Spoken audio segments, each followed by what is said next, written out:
Boa noite a todos. Vamos iniciar então agora o passo 9, o mistério de Belicena Vilca, 44º dia da carta de Belicena Vilca. Síntese geral da sabedoria hiperbórea.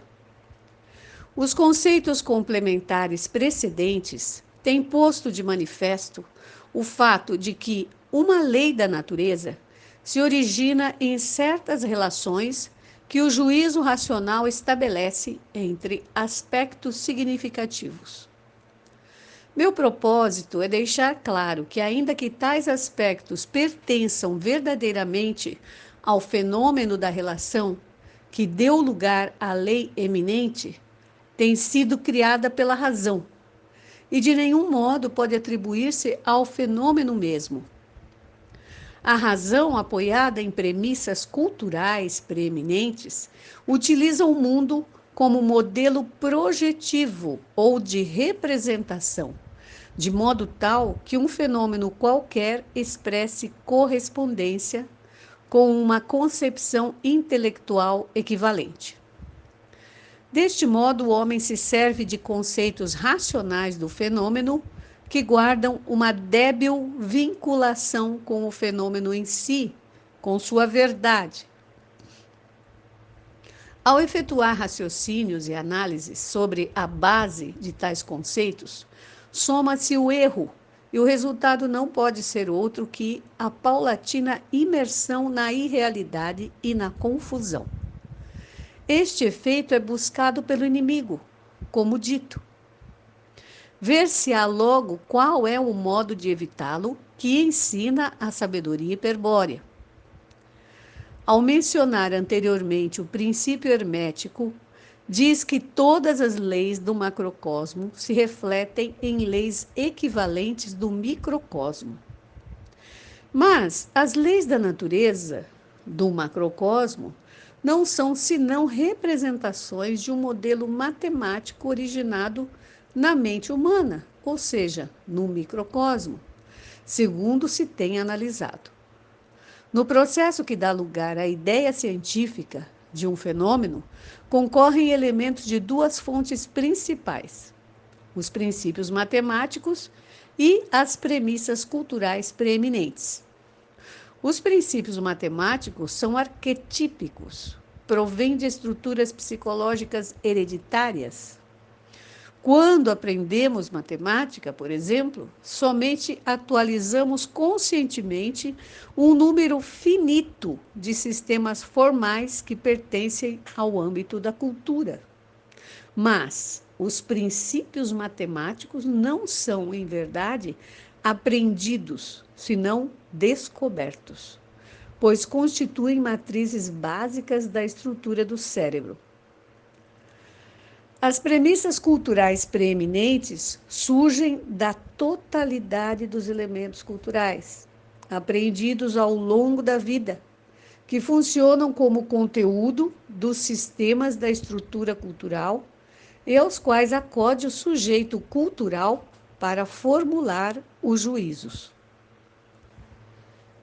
A distinção feita entre princípios matemáticos e premissas culturais preeminentes, como duas fontes principais que intervêm no ato mental de formular uma lei da natureza, vai permitir expor uma das táticas mais efetivas que emprega o Criador para manter aos homens da confusão e o modo como os deuses leais a contra-arrestam, induzindo carismaticamente a esses a descobrir e aplicar a lei do cerco.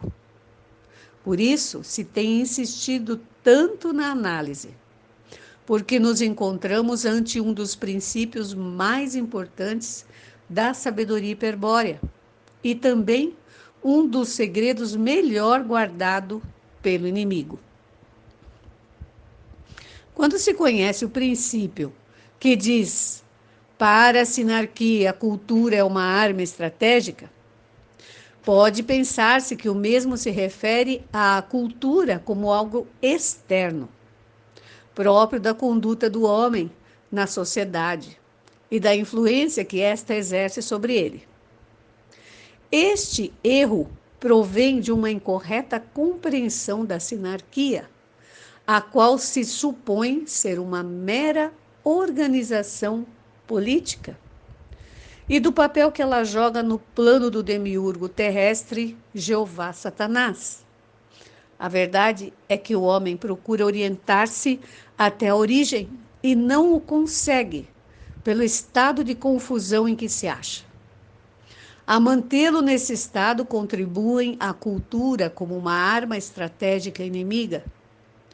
Mas se este ataque provém somente do exterior, ou seja, da sociedade, bastaria alienar-se dela, fazendo-se ermitão para neutralizar seus efeitos.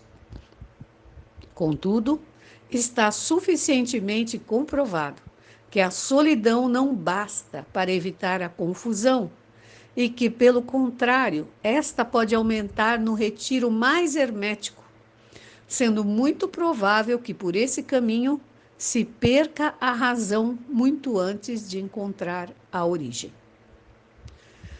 São os elementos culturais interiores os que confundem, desviam e acompanham o homem a todo momento. É por isso que o eu desperto deve livrar-se previamente do obstáculo que impõe os elementos culturais, se pretende salvar a distância que o separa da origem. Um eu despojado de toda visão, de todo dogma, indiferente aos enganos do mundo, mas aberto à memória de sangue, poderá marchar galhardamente para a origem, e não haverá força no universo capaz de detê-lo. É uma bela imagem a do homem que avança intrepidamente, envolto no furor guerreiro, sem que os demônios consigam detê-lo. Sempre a apresentaremos, mas se perguntará: como é possível adquirir tal grau de pureza? Porque o estado normal do homem, nesta etapa do Kali Yuga, é a confusão. Explicarei agora, em resposta a tão sensata pergunta, a tática dos deuses leais para orientar aos homens espirituais e neutralizar o efeito da cultura sinárquica. No homem adormecido, o eu se acha sujeito à razão. Ela é o timão que guia o rumo de seus pensamentos, de que por nada no mundo se apartaria. Fora da razão estão o medo e a loucura. Mas a razão opera a partir de elementos culturais. Já se viu de que maneira as premissas culturais preeminentes participam na formação de uma lei da natureza. De modo que o jugo que o inimigo tem cercado em torno do eu é formidável. Poder-se-ia dizer, em sentido figurado, que o eu se encontra prisioneiro da razão e seus aliados, as premissas culturais. E todos compreenderiam o sentido desta figura. Isso se deve a que existe uma clara correspondência analógica entre o eu, no homem adormecido, e o conceito de cativeiro. Por esta razão, desenvolverei na continuação uma alegoria na qual se fará evidente a correspondência apontada, o que permitirá logo compreender a estratégia secreta que os deuses leais praticam para contra-atacar a arma cultural da sinarquia. Começarei a apresentar a alegoria fixando a atenção em um homem, a quem foi tornado prisioneiro e condenado, de maneira inapelável, à reclusão perpétua. Ele desconhece essa sentença, assim como qualquer informação posterior à sua captura, procedente do mundo exterior, pois foi decidido mantê-lo indefinidamente incomunicável. Para tal, Foi encerrado em uma torre inacessível, a qual se acha rodeada de muralhas, abismos e fossos, e onde se resulta aparentemente impossível todo intento de fuga. Uma guarnição de soldados inimigos aos quais não é possível dirigir-se sem receber algum castigo, se encarrega de vigiar permanentemente a torre. São desapiedados e cruéis, mas terrivelmente eficientes e leais. Nem pensar em comprá-los ou enganá-los. Nestas condições, não parecem existir muitas esperanças de que o prisioneiro recobre alguma vez a liberdade. E, entretanto, a situação é bem outra. Se bem de fora da torre a saída está cortada pelas muralhas, fossos e soldados, de dentro é possível sair diretamente ao exterior, sem tropeçar em nenhum obstáculo. Como? Por meio de uma saída secreta, cujo acesso se encontra habilmente dissimulado no piso da cela. Naturalmente, o prisioneiro ignora a existência dessa passagem, como tão pouco o conhecem seus carcereiros. Suponhamos agora que, seja porque se tenha convencido de que é impossível escapar, seja porque desconhece sua qualidade de cativo, ou por qualquer outro motivo, o prisioneiro não mostra predisposição para a fuga. Não manifesta nem valor nem ousadia, e, por suposto, não busca a saída secreta. Simplesmente se acha resignado à sua precária situação. Indubitavelmente, é sua própria atitude negativa, o pior inimigo, já que, de manter vivo o desejo de escapar, ou ainda se experimentasse a nostalgia pela liberdade perdida, se revolveria em sua cela, onde existe ao menos uma possibilidade em 1.000.000 de dar com a saída secreta por casualidade.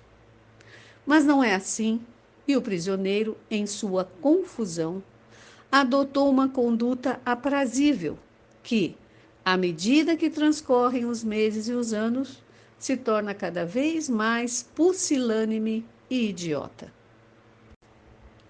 Havendo-se entregue à sua sorte, só caberia esperar para o cativo uma ajuda exterior, a qual só pode consistir na revelação da saída secreta. Mas não é tão simples de expor o problema, já que o prisioneiro não deseja ou não sabe que pode fugir, segundo se disse. Devem-se, pois, cumprir duas coisas. Uma, conseguir que assuma sua condição de prisioneiro, de pessoa a quem foi tirada a liberdade, e, no possível, que recorde os dias dourados, quando não existiam celas nem cadeias.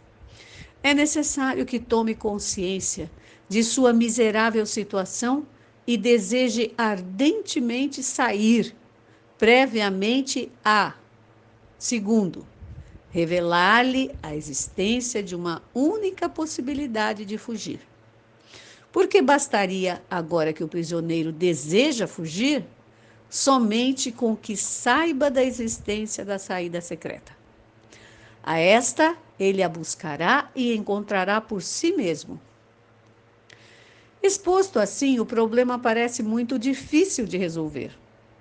É necessário mexer com ele, despertá-lo de sua letargia, orientá-lo e depois revelar-lhe o segredo. Por isso é hora de já perguntar-se: há alguém disposto a ajudar ao miserável prisioneiro? E se houver, como se solucionaria para cumprir as duas condições do problema?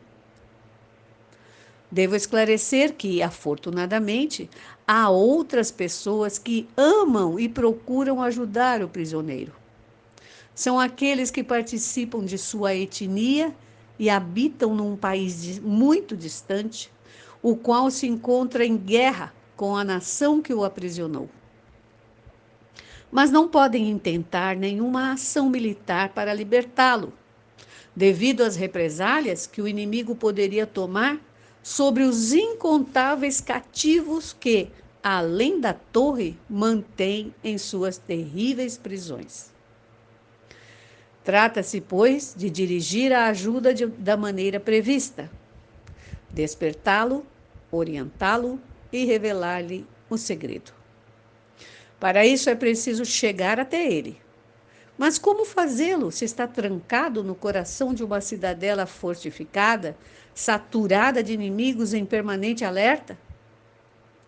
Há que descartar a possibilidade de infiltrar um espião, devido às diferenças étnicas insuperáveis. Um alemão não poderia infiltrar-se como espião no exército chinês.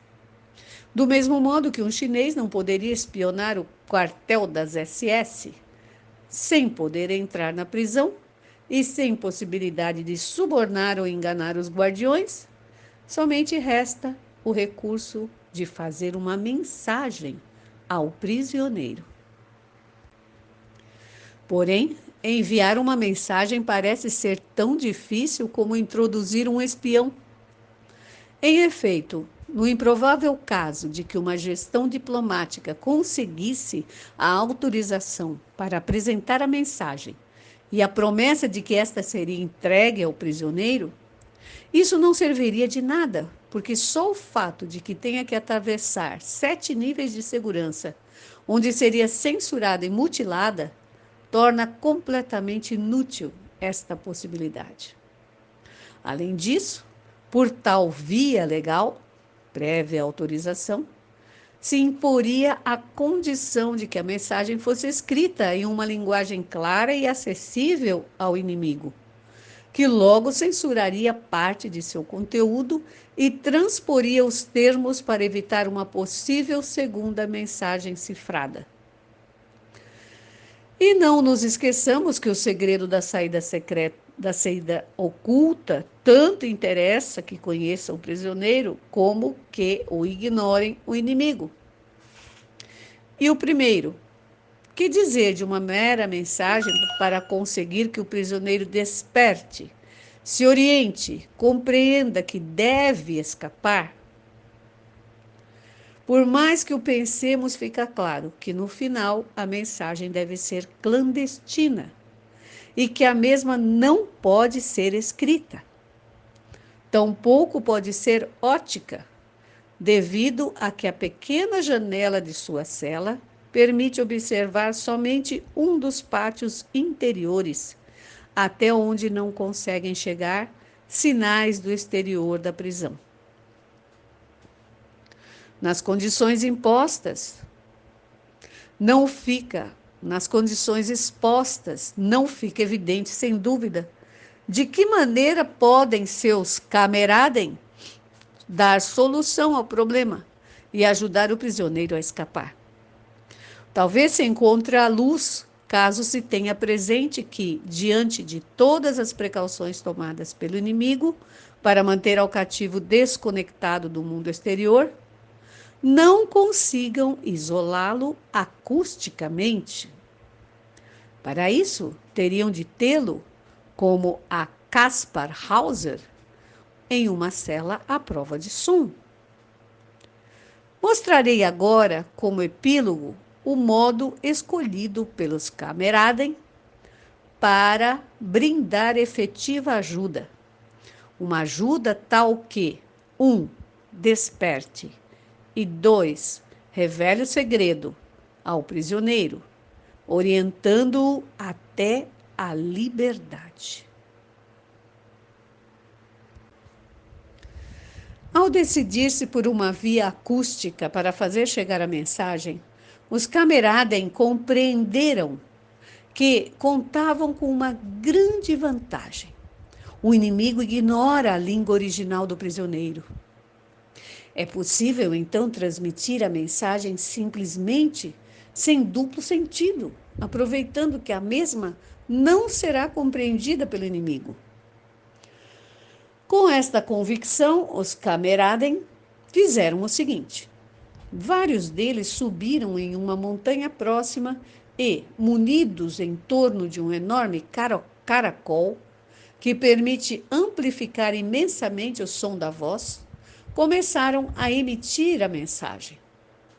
Fizeram-no ininterruptamente durante anos, pois havia jurado a não abandonarem o intento enquanto o prisioneiro não estivesse novamente livre. E a mensagem desceu a montanha, cruzou os campos e os rios, atravessou as muralhas e invadiu até o último rincão da prisão. Os inimigos, a princípio, se surpreenderam, mas, como essa linguagem para eles não significava nada, tomaram a música como o canto de alguma ave fabulosa e distante. E, ao final, acabaram por acostumar-se a ela e lhe esqueceram. Mas o que dizia a mensagem? Constava de duas partes. Primeiro, os camaradas cantavam uma canção infantil. Era uma canção que o prisioneiro ouvira muitas vezes durante sua infância, além na Pátria Dourada, quando estavam longe os dias negros da guerra e o cativeiro perpétuo somente podia ser um pesadelo impossível de sonhar. Ah, que doces recordações evocavam aquela melodia. Que espírito, por mais adormecido que estivesse, não despertaria, sentindo-se eternamente jovem, ao ouvir novamente as canções primordiais, aquelas que escutara embalado em dias felizes da infância e que, sem saber como, se transformaram em um sonho antigo e misterioso? Sim, o prisioneiro, por mais adormecido que tivesse seu espírito, por mais que o ouvido tivesse fechado seus sentidos, acabaria por despertar e recordar. Sentiria a nostalgia da pátria distante, comprovaria sua situação humilhante e compreenderia que somente aquele que conta com um valor infinito, com uma intrepidez sem limites, poderia realizar a façanha da fuga. Se esse for o sentimento do prisioneiro, então, a segunda parte da mensagem lhe dará a chave para achar a saída secreta. Observe que foi dito a chave e não a saída secreta. Porque sucede que, mediante a chave, o prisioneiro deverá buscar a saída secreta. Tarefa que não há de ser tão difícil, considerando as reduzidas dimensões da cela. Mas depois de encontrá-la, terá de completar sua façanha descendo até profundidades incríveis, atravessando corredores submersos em trevas impenetráveis e subindo, finalmente, a topos remotos. Tal o complicado trajeto da enigmática saída secreta. Contudo, já está salvo, no mesmo momento que inicia o regresso, e nada, nem ninguém conseguirá detê-lo. Só nos falta, para completar o epílogo da alegoria, dizer uma palavra sobre a segunda parte da mensagem acústica, essa que teria a chave do segredo. Era também uma canção. Uma curiosa canção que narrava a história de um amor proibido e sublime entre um cavaleiro e uma dama já desposada. Consumido por uma paixão sem esperança, o cavaleiro havia empreendido uma longa e perigosa viagem por países distantes e desconhecidos, durante a qual se foi aperfeiçoando-se na arte da guerra. A princípio tratou de esquecer sua amada, mas passados muitos anos, e comprovando que a memória se mantinha sempre viva em seu coração, compreendeu que deveria viver eternamente escravo do amor impossível. Então, se fez uma promessa. Não importariam as aventuras que tivesse que correr em seu longo caminho, nem as alegrias e infortúnios que elas implicassem. Interiormente ele se manteria fiel ao seu amor sem esperanças, com religiosa devoção, e nenhuma circunstância conseguiria apartá-lo de sua firme determinação.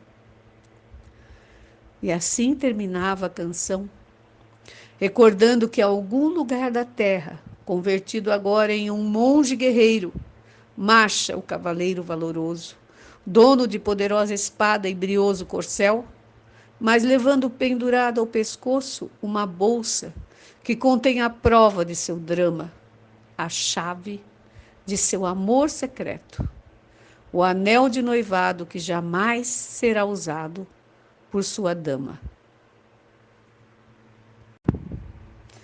Contrariamente à canção infantil da primeira parte da mensagem, esta não produzia uma imediata nostalgia, senão um sentimento de pudica curiosidade do prisioneiro.